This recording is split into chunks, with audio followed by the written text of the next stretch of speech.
Good afternoon, everyone. Everyone's on mute. Hope everyone is doing well. You'll see I have my noise canceling headphones because, as I was mentioning, I can hear my 3-year-old outside yelling. So if I can, you might. He is enjoying his life with his our potted up toddler friend in our nanny share, being safe. So we'll give people 1 or 2 more minutes to arrive, and then we'll go ahead and get started. We don't want to take too much of your time. And as I'm hearing, it's lovely there. Please bring it east. Give some to me in Maryland.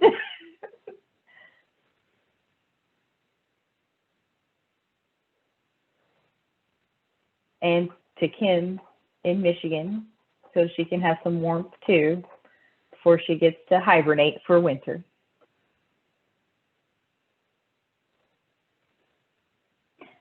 So I'm going to go ahead and kick us off. Thank you again for joining us today for our learning community on interpreting student learning data. During our last session on collecting and organizing data, we familiarized ourselves with English language proficiency and English language arts standards and assessments, and explored how to use that information to think about ways to support English learners, students with disabilities, and economically disadvantaged students whose needs might not be captured in those data. Today, we will begin a discussion on theories on interpreting data. Following that discussion, we'll talk about ways to interpret data, namely from ELP, math, and NSCAS score reports, and highlight how accessibility and decision-making can impact how we interpret student learning data. Once again, keeping the words and work of Dr. Tiffany Kaiser in mind, we'll work together to center educational equity through providing thought-provoking content and questions for interpreting student learning data that can lead to positive outcomes and high-quality learning for our student subgroups. Today's conversation is framed with the idea that students hold multiple identities and may belong to more than one or even across student subgroups. We want to explore how acknowledging students' multiple identities may have an effect on how data is interpreted and how the SEA, ESUs, districts, schools, and other stakeholders can provide support to one another and to students while making data-driven decisions about student subgroups. So, welcome to today's conversation. Our facilitators are the following: Dr. Joby Lawrence from ELPA 21, Ms. Allison Olson and Dr. Shirley Vargas from your very own Nebraska Department of Education, and me, Tinka Porter from the Region 11 Comprehensive Center. I want to give special acknowledgement to Allison. Allison serves as your liaison to ELPA 21. As you support your students, particularly your English learners and your English learners with significant cognitive disabilities, you may want technical assistance from ELPA 21 to provide support to schools and districts as they work together with you to support their ongoing academic achievement. To request technical assistance, Allison is your point of contact for those services. We encourage you to lean on your TA providers to support academic achievement for your student subgroups. So, Joby, take us to the next slide. Like we have done in our previous sessions, we invite you to change your Zoom profile to indicate your primary affiliation. For example, ESU, the NDE, school, district, or other, so we can facilitate breakout discussions and gain a better understanding of who is attending today. If you'd like, please identify the specific school, district, or ESU you're representing. In the spirit of data collection, we have a few polls for you to learn more about what scheduling options will work best for you as we continue the Learning Community series. The first poll asks what time of day works best for you for synchronously attending the series. You can select all the options that work best for you.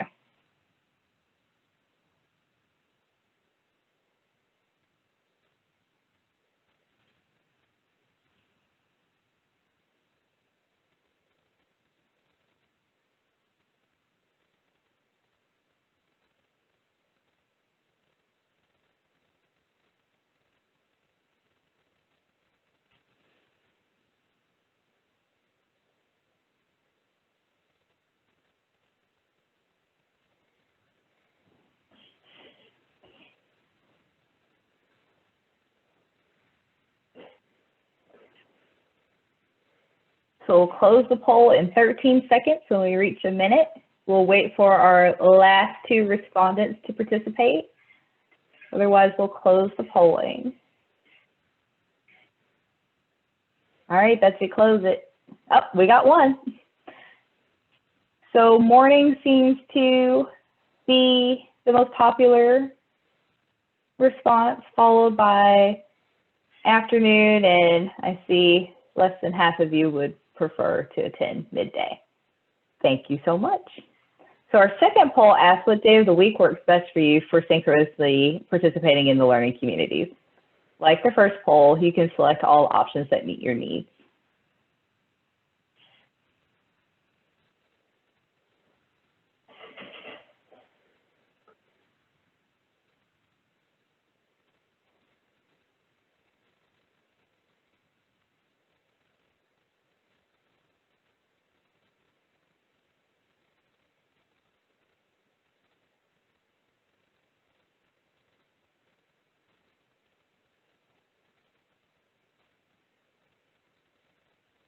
We might close this one at 45 seconds since 27 of 29 have responded again.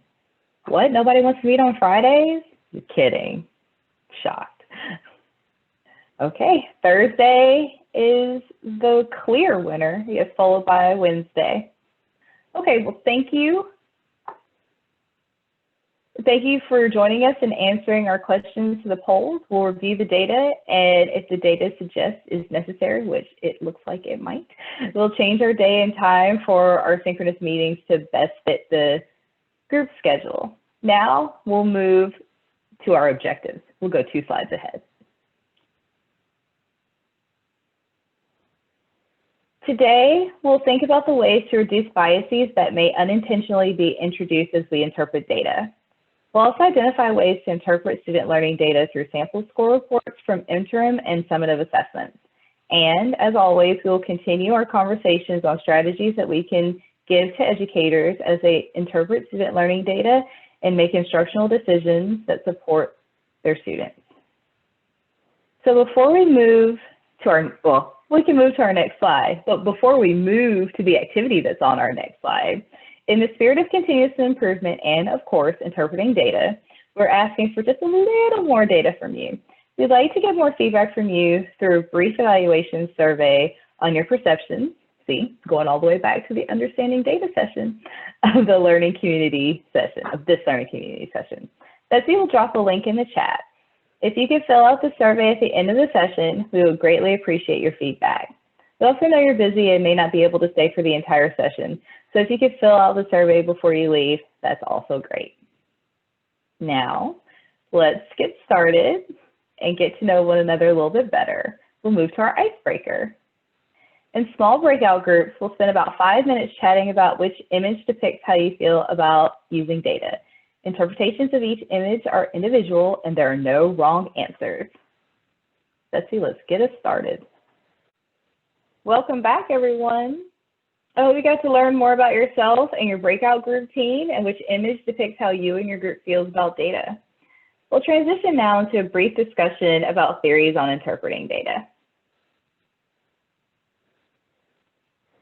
So, as our learning community series is on an equity-focused approach to TSI and ATSI school improvement, we wanted to talk to you about how we can decode data to support equitable outcomes for our students.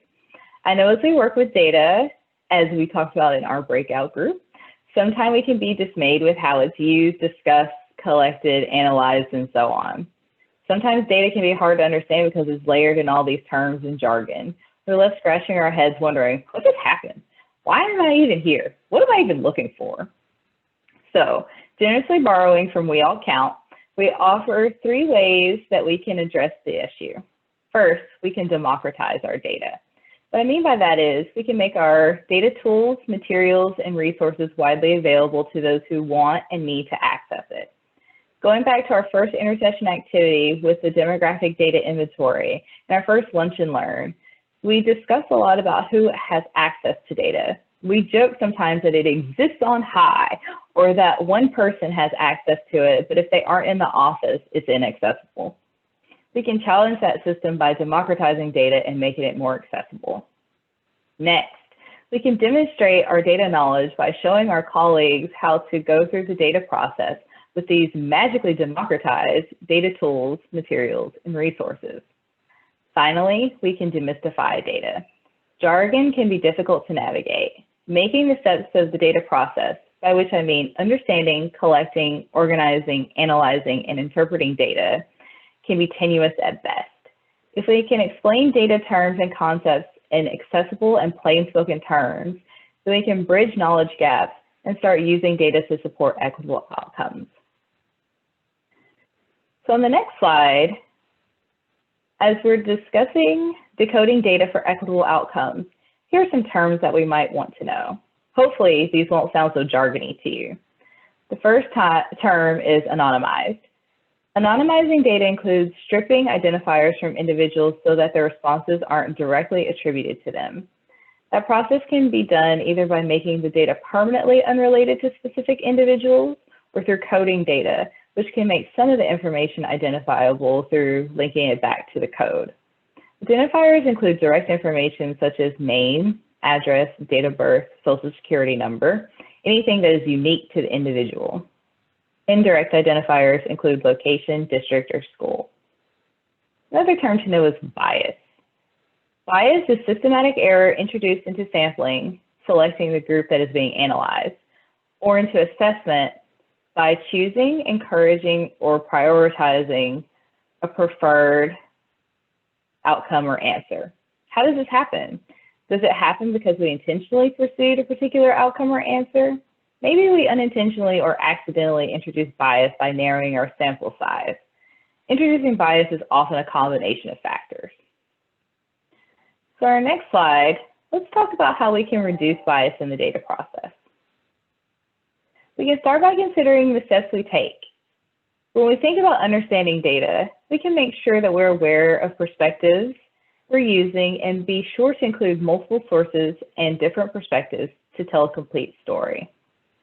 With collecting data and organizing data, we can ask ourselves, where are we getting our data? Is this from a known source? Is it of high quality? How do I know if it's of high quality? When it comes to analyzing data, we want to make sure that we're clear about the methods we're using to show our work, and we want to be on the lookout for any assumptions, interpretations, and conceptual biases we may be introducing when we process the data once we receive it, hopefully from a known and high quality source.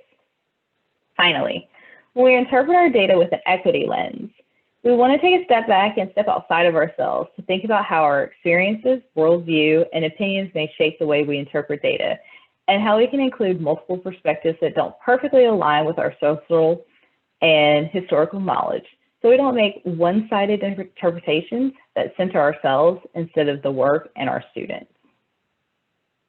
Now, for a data interpretation example. On the next slide. Imagine you're looking at average achievement data from 3 schools that have varying degrees of success. In this example, all 3 schools experienced a 10-point boost in their academic achievement data scores. Yay! School A improved their average from 10 to 20. School B went from 40 to 50. And School C rose from a score of 90 to a perfect score of 100. We might ask ourselves, who did best? Well, that depends on perspective and worldview. If perfection is the goal, then School C achieved a perfect academic achievement data score of 100. But remember, context varies. Each school is working on continuous improvement. If we're coming from the perspective of growth, School A is the clear winner. It improved its score by 100%, whereas School B improved by 25% and School C by a little more than 11%. We also want to ask ourselves, within the context of School C, if they've achieved perfection, how can they improve? What data do we have to inform that decision? Something to ponder. On the next slide, we'll use another example situated in one of our student subgroups, English learners. I'm sure we've all read a headline like this. EL student population is at an all-time high. Say the district's EL population experiences an increase of 100 students in 1 year, moving from 300 to 400 students. During that same year, the district's population grows by 1,000 students, increasing from 2,000 to 3,000 students. So, is the EL population at an all-time high? Again, that depends on your perspective on interpreting this data. If your perspective is one of numeric growth, then yes, the increase in 100 students does reflect an all-time high. If we're talking about a percentage of total enrollment, well then the EL population is decidedly not at an all-time high. In fact, the overall population of ELs in the district fell from 15% to a little more than 13%. I know these are two brief examples, but they are very real and reflect how our perspectives and worldviews can shape how we interpret data. So thank you for going on this journey with me in decoding data to support equitable outcomes. On the next slide, we'll move to a breakout. And so let's talk in our breakout groups for about 5 to 7 minutes about how we can democratize, demonstrate, and demystify data to support student subgroups. If you need a reminder about the definitions for these terms, please refer to handout 2. All right, welcome back everyone. You're slowly starting to trickle back in. So as you're coming back from your breakouts, if everybody would just go to the chat and just really quickly chat one key takeaway. What's one thing that came up in your conversations that either is sort of circling around your head, resonating with you, surprised you? Just everyone make one contribution and add your voice to the conversation in the chat, please, about your conversation in this breakout.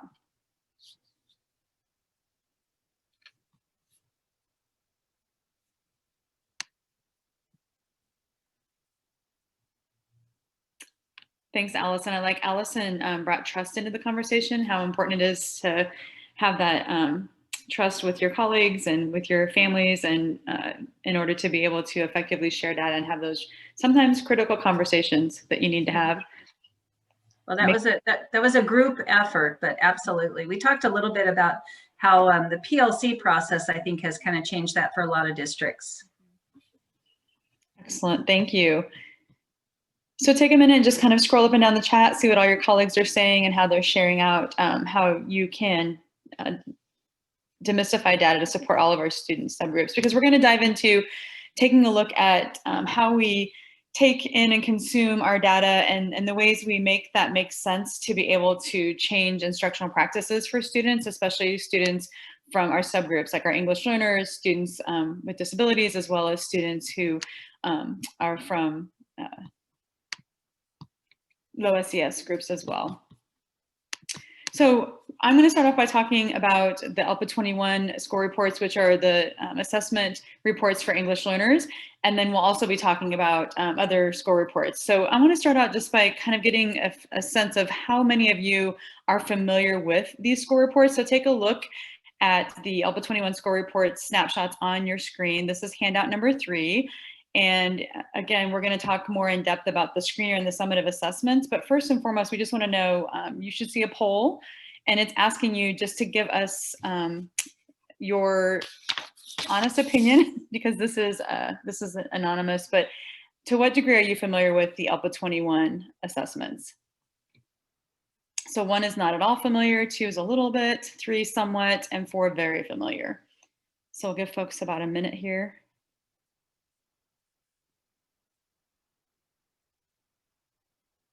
And we've got about 78% of folks who are on voting. So we'll give you, again, maybe just 10 more seconds.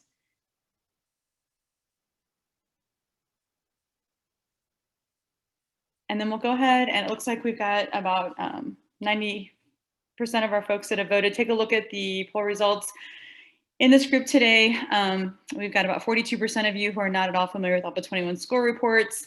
And then we've got a spread between 2 and 3, somewhat familiar, and then very familiar. We've got about 15% of you that are very familiar. So why this is important is if you think about your role and how you're supporting schools and districts and educators and supporting students, if you have English learners in your districts and in your schools, but you're not familiar with these score reports, you are probably missing some information and have a gap in your assessment data that would help you help your educators, right? So thinking about these score reports, we're going to dive in and just take a look at what these score reports mean, what the information you can glean from these score reports, and what you can do with it once you have the information. So LPA 21, again, has two forms of assessment. We offer a screener. Again, that's an assessment where it helps us identify which of our students are English learners and are eligible for services.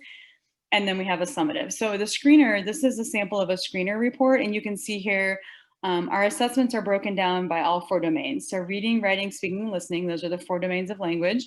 And our students who take the screener and summative assessments get scores in all 4 domains. So again, we talked a little bit in the last time we were together about the shift in how we're looking at data for English learners and how our assessments have shifted. One of those shifts was around providing 4 separate domain scores so we can really see and take a deeper dive into how students are doing in each of those 4 domains versus just one comprehensive score that doesn't tell you much about where they're strong and where they're struggling. And so this has been a really important shift in terms of supporting instruction. And we're going to talk about that when we get a little further into our time together today. So this is what you see if you were to look at a screener report. So you can see, again, this student scored all 5s. So they are advanced in listening, speaking, reading, and writing. And then you can see when you look at their score, what does a level 5 mean? So you can see the domain description off to the side as well. This helps our family members who get these score reports. It helps educators who have these score reports understand, like, what does a listening score mean? So what is it when they're reading at a level 5? What does that actually mean? So you can see on the score report, there's a description.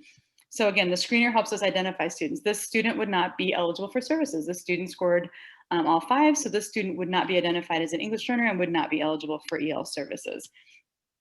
So what does our summative report look like?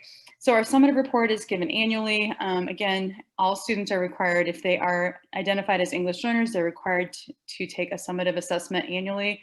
So our LPA 21 summative assessment is given in the spring, and students get, again, 4 separate domain scores on their score report. So you can see here, this student scored a level 4 in listening, a level 3 in reading, a 2 in speaking, a 3 in writing.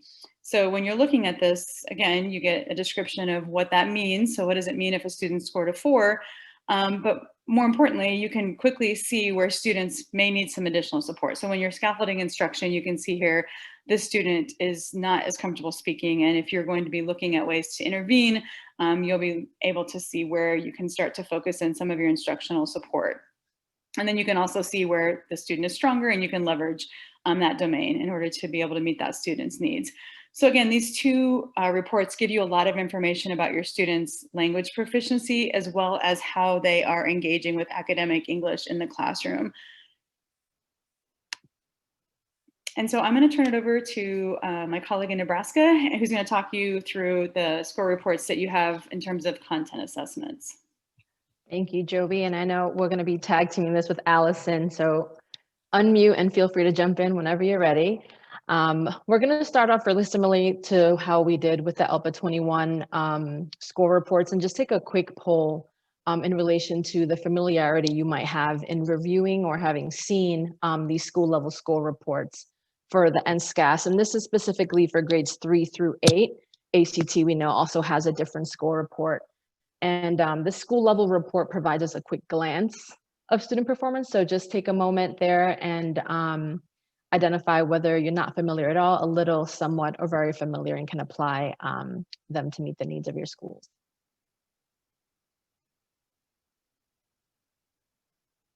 I actually can't tell the percentage of people who are almost done with the poll, so I'll rely on my colleagues to help me out there. We've got about 89% of folks who have voted. Oh, okay. So maybe like 10 seconds? 10 seconds. Just a couple more seconds there. And what I will say while we're waiting for the poll to finish there is that you're seeing some different shapes and colors, and basically that's providing information on the representation of achievement levels developing on track or college and career readiness benchmark for the different students that have taken that assessment. So what we see here, 48% of us are very familiar with these score reports, and about 16% are not at all or a little familiar, and the remainder in that somewhat familiar. So it's great to hear. We're gonna move into our next slide here, where we're also seeing that we have the ability to also have overall school performance. And this specifically provides us for each grade and content area that was assessed, the school level report and provides school level achievement summary and illustrates the distribution of those scores. And obviously, depending on the number of students you have will depend on the length of that document. And on the next slide, I'd like to share with you is the student level or individual score report. So this breaks it down even further for every individual child in your school. And it shows you the academic achievement level for ELA, math, and science. And we want to make sure that, you know, we illustrate the fact that it does provide some historical data so you can see whether or not the child, the student that has been in your school and has been performing over the tested years, you can see their progress and growth. What we also wanted to make sure we do is provide as well the reports and a snapshot really quickly around MAP student level growth reports. And we're going to pop another slide, another poll here, excuse me, around the familiarity that we have with MAP student level score reports. I know many of us on the call are also certified facilitators, right? So you're either not familiar, somewhat familiar, a little familiar, or very familiar. So just go ahead and take that moment. Thank you. I see that we have about almost 65%. We'll go ahead and take maybe 7 more seconds because it's happening really quickly. And, you know, some reflection questions we want to leave you here is, you know, how are you able to use this data to interpret student growth? And you should see there 61% are very familiar, and no one has identified that you don't know this. So that's also great information here. All right. Oh, I didn't share the results. I'm sorry if you didn't see that. I apologize. And then on our next slide, to kind of put a little slight bow around MAP growth score reports here, are growth report summaries. And what we see here are 2 illustrations of student achievement status and growth reports that provide a deeper dive into student growth. And it's projections that you can set for student growth goals. There's summary comparisons. And there's also this interactive quadrant chart that visualizes that student growth comparison. So some schools do have access to this. And I know that this provides just another opportunity to see, you know, how students are making gains in their respective content areas. So I'm going to turn it over to Allison to help us talk through this slide here. Thank you, Shirley. So there's a graphic, and it's also on handout 4. I hope that many of you are familiar with this 5-step decision-making process. I love the first step: expect students to achieve grade level standards. And so really we're going to try to talk about what are the supports that can help the students who need them reach those grade level standards, and learn about the accessibility supports. What I would say, it's so important to consider individual student needs. Frequently we might see something like, all English learners get this accommodation. Well, that's a pretty good reflection that we haven't really addressed the individual student needs. Be purposeful about which are the supports that will make a difference. Remember that those supports should be in place throughout instruction as well as assessment. And read the manuals. I know it maybe sounds a little obvious, but each one of our assessments, whether it's ELPA 21 or NSCAS, has manuals that really do spell out. I know that there's some very helpful tables about which are the accommodations that would be considered universal features. All students can have them. Things like scratch paper, unlimited time, maybe preferential seating, those kinds of things. There are some specific to English learners. There are some in any assessment that have to be identified in advance and maybe embedded within the system if we're going to change the way the screen appears to a student or something like that. ELPA 21, for example, can allow domain exemption that has to be entered in advance. And then the accommodations that maybe students that have an IEP or a 504 plan are entitled to. But I think the most important thing is really to consider the individual student needs, be purposeful, and do take the time to read and update on the accommodations manuals. They do change year to year, and so it's always important to get the most recent copy. And I think we have another poll now. So how familiar are you with 5-step decision making? It'll take just a few seconds to answer that one. I also am not able to see, so I'll rely on my colleagues to share that information once it's available. Got you here. All right, 72%, oh, 80. We'll take another 10 seconds.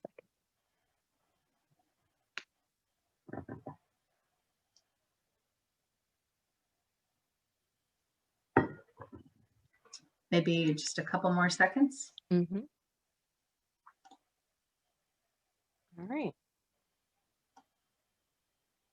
Okay, pretty broad representation across all levels. So I'm going to view that as opportunity. There is some opportunity among those attending today to learn a little bit more.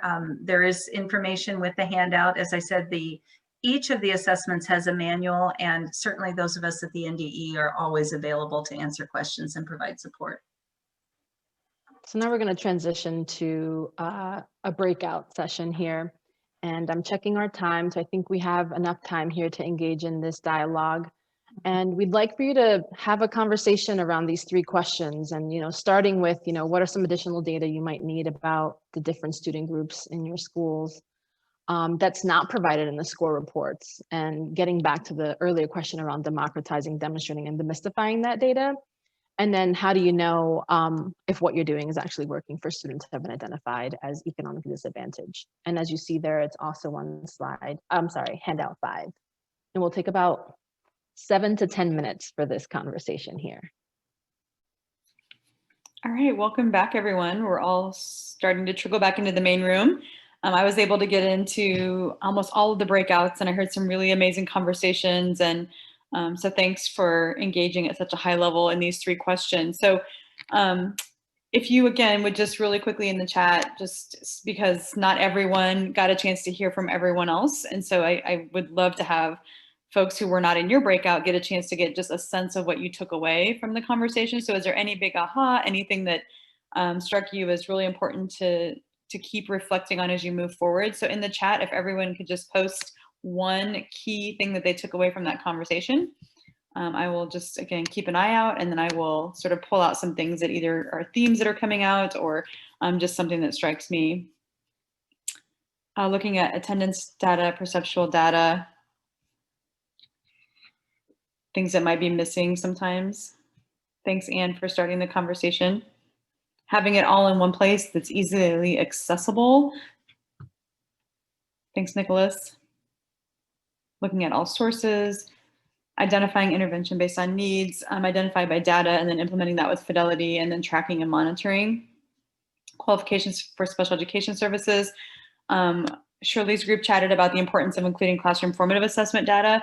I also heard a couple of groups talking about non-academic measures. So looking at some social emotional and demographic data as well. To try to get a sense of how students are doing and what types of needs they have that may not be identified in some of the standardized achievement scores as well. So thanks you guys for having this conversation, because we're moving now into the so what and now what kind of conversation around the data. We are now going to look at tying our scores into our achievement level descriptors, and that will help us understand what types of instructional moves we need to make to support our students moving forward. So achievement level descriptors for the English language development assessment, our ELPA 21 assessment, correspond to our levels in each domain. So our achievement level descriptors are by domain. So when you see the student score report, our achievement level descriptors help us understand what students can do in relationship to skills that are measured by ELPA 21.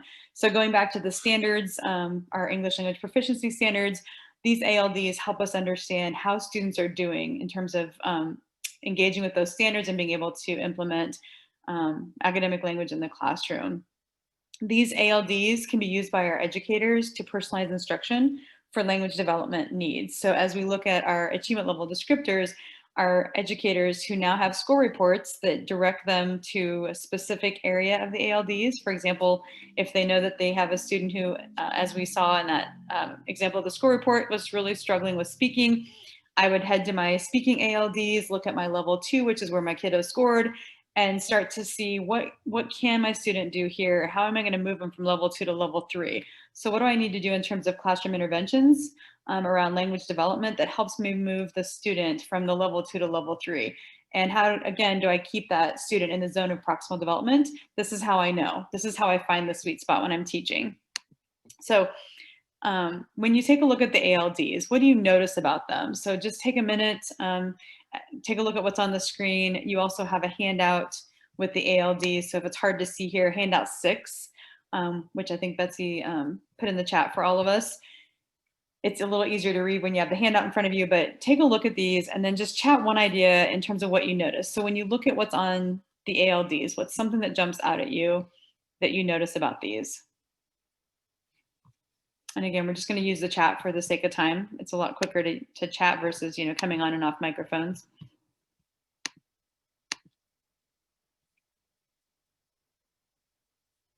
Anything you notice about the ALDs?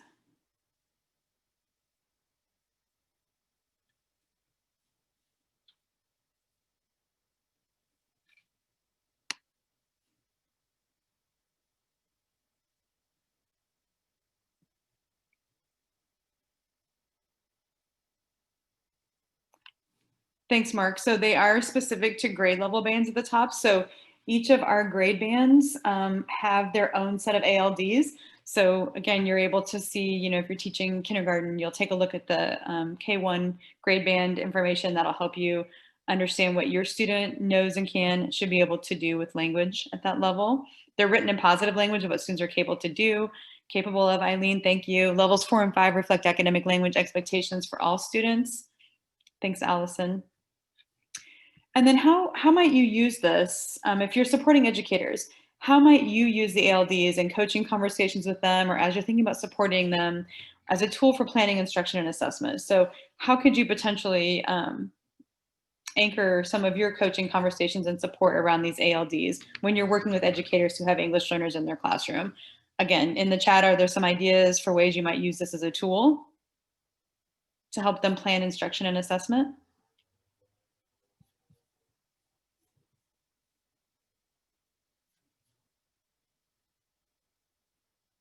And I see some folks typing, so I want to give them just a second. So it's a great formative tool to measure student progress.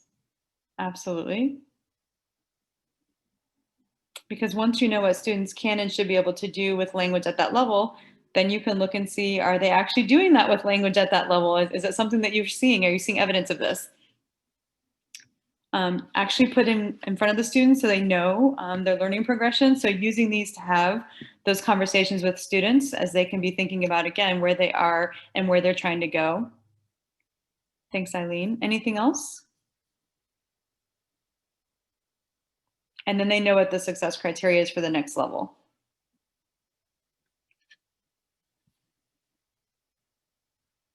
And Lisa said her school one school she knows of took them and turned them into steps so students and parents could see what was needed for the next level and use them in conferences. Awesome, thanks, Lisa.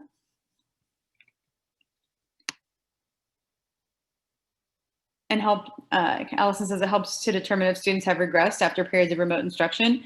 This will definitely be a tool that folks can use because you're going to have an absence of some standardized achievement data for a while. So again, what data can you use? Certainly looking at these in terms of formative assessment will be one great way to see where students are when they come back into the classroom. So I'm going to pass the microphone back to Shirley. Yes, thanks, Joby. So we also wanted to provide you all with a quick snapshot of the NSCAS ALDs. And again, this is specific to grades 3 through 8 for ELA, math, and science, and how these achievement level descriptors, describe the knowledge, skills, and abilities of a student at a particular achievement level. And we're seeing how developing on track and CCR benchmark are similar to the science, where you're seeing below meets and exceeds the standards. We just wanted to provide you a quick snapshot of that. And then on our next slide, what we see is the scale score ranges. And these scale scores are providing the 3 levels of proficiency and the range in which a student may fall on the specific content area and grade. And it's determined by those cut scores. And we wanted to provide you this also as a visual of what that looks like for the different grades and and content areas. We want to provide you just 2 questions really quickly that you can type into the chat. I'm looking to see for some affirmation, or maybe we can skip over this one too, depending on our time. We want to make sure we have enough time for everything else. First is around, how does the achievement levels tell the story of a student learning outcome? And secondly, how might you support educators in using this tool, using this information as a tool for planning, instruction, and assessment? And something I hear across the state is like, well, it's summative, so it's something that's happened in the past, but it still does provide us a lot of programmatic data to be able to determine what are some changes that could potentially come. So we want to make sure that we don't completely dismiss this information and kind of think about how we might be able to use it to support our teachers and leaders. Do we have enough time to? Yeah. If we want to hear something via chat, or? Yeah, it looks like some folks are already starting to chat. So yes, give them a few minutes. It looks like Allison was mentioning these tools. Whenever you have this information, it does help for flexible grouping. It allows you to think about where you can pull small groups together to meet those needs.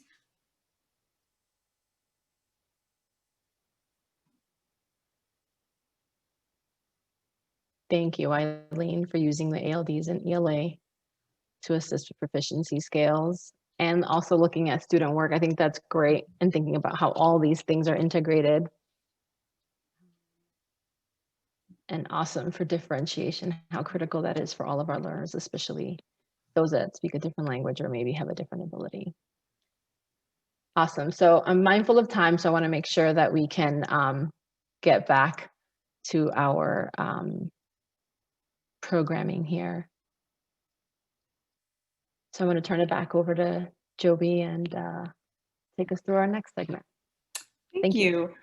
Thanks so much. So it was, I wanted to just go back and credit the chat here. It looks like it was Anne who mentioned differentiation. So that really cues up nicely the next section of our content. So thanks, Anne, for that nice segue into what we're about to dive into. So, our data is only as useful as it changes instruction or gives us information to continue to work hard to improve outcomes for students. So if our data is not used for that purpose, we're missing a huge opportunity, again, to just think about how we're going to take what we know about each and individual student based on the data that we're collecting, whether it's, our summative assessment data, combined with some of our demographic data, some of our SEL data. So as we're starting to gather information about our students, how do we use this information to really make very conscious and calibrated shifts in our instructional interventions for students? What we know is our teachers are really busy, they get really overwhelmed. And even when they get the scores back and they say, okay, so now I can see what my students, can and should be able to do with language at these different levels based on my ALDs. Now they have to do something, right, about that. So what do I do about it? So we at LPL 21 have been working hard to try to develop additional lifelines for our educators, especially our classroom teachers who may not have English learner endorsements. Maybe they don't have a lot of training in working with English learners. So what are some lifelines we can provide our teachers? So one of these, and this has become a really popular tool, is it's a differentiation strategies poster. And this, what you're seeing here and on handout 7, this is just a prototype. So we've been working, again, really hard at developing this resource, and we're just about ready to release it. And at that time, we'll be able to provide that as part of something that our educators can purchase from LPL 21 to use in their classrooms. But this is just a snapshot of what it's going to look like and feel like. We just wanted you to see this because, again, it's really about thinking through how we can support our educators with the strategies and the ways that they can differentiate instruction. So this poster takes each domain, takes the proficiency levels that you're going to get off of your assessment in terms of whether they're level 1 or 2, and we're looking at listening here as the domain. And then it helps teachers think about, okay, So just really quickly, I've got my score, I look at this poster and I say to myself, oh, okay, so gestures, total physical response, my level 1 student is really going to benefit from these strategies. So it takes it to the strategy level. So again, it takes us to the next level of supporting our educators.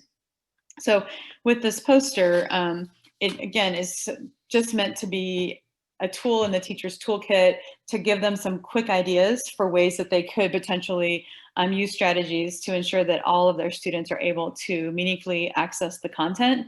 And that, you know, again, those strategies are something that if the teachers aren't as familiar with them, this QR code that you see here on the right side of the poster, that's going to take them to descriptors of those strategies. So let's just say I don't really, I mean, gestures, we all know what gestures are, but let's just say I don't know what total physical response is. I scan the QR code, it takes me to a folder with these strategies. I click on total physical response and there's step-by-step instructions for how to do it. So again, we're just trying really hard to give our teachers as much support as possible because we know they're busy, they're overwhelmed, they have a lot on their plate. So just trying to make their lives a little bit easier. And this poster is just one of many tools that we're putting together at ALPA 21 to try to help our educators meet the needs of English learners and families. So again, the poster has all 4 domains. We showed you just that snapshot of listening. It starts with the achievement level descriptors, and then it includes those strategies that help, again, target instruction and think about ways that we can differentiate based on where our students are in each of those 4 domains in terms of their scores. So now we're going to practice. We've got some time left before we wrap up to sort of put you back into breakouts one more time.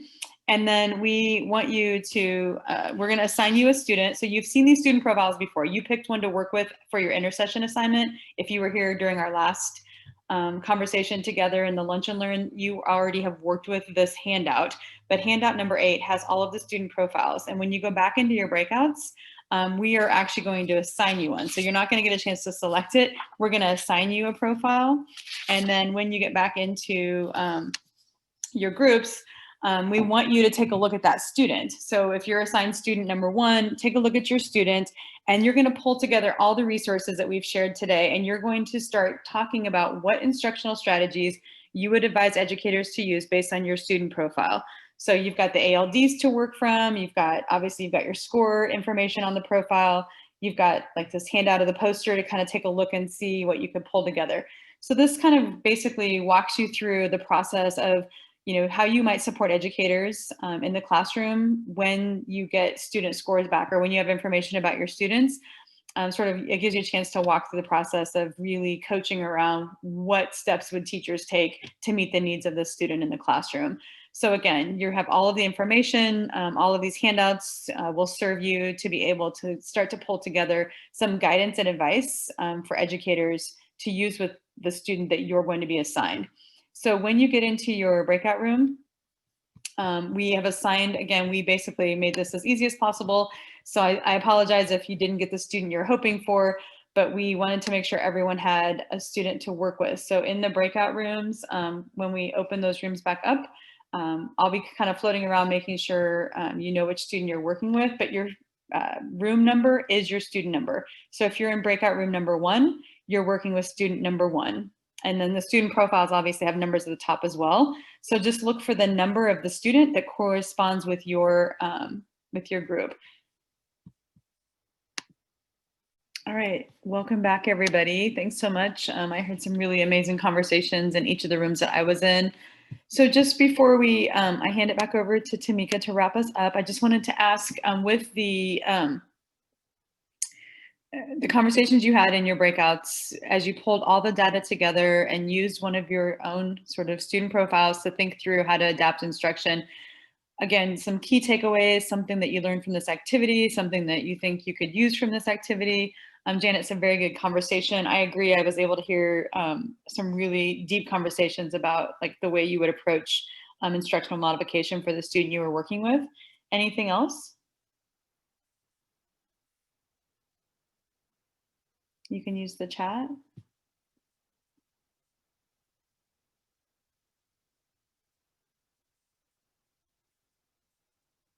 So a question about when the poster will be ready. When the poster is ready in the next month or 2, we'll work with our state representative. So Allison will be one of the first to know when it's ready to go. We'll get that out to our states who can then disseminate that information to all of our district and regional support partners. So we're hoping that, you know, in the next month or so, it's available for purchase because it is going to be a great resource.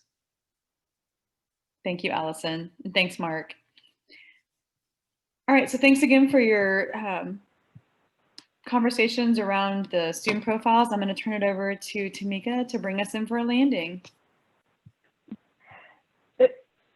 Thank you, Joby. And thank you all again for participating in today's session. We hope this presentation on interpreting student learning data was both informative and valuable for you. If you could, please take the evaluation survey that Betsy just dropped into the chat so we can learn more about how we can best meet your needs. We have 2 events planned for you in December. Our first is our monthly Lunch and Learn scheduled for Tuesday, December 8th from 12 to 1 p.m. We'll network with our colleagues and continue our conversations on how we can decode data for equitable purposes to support student subgroups.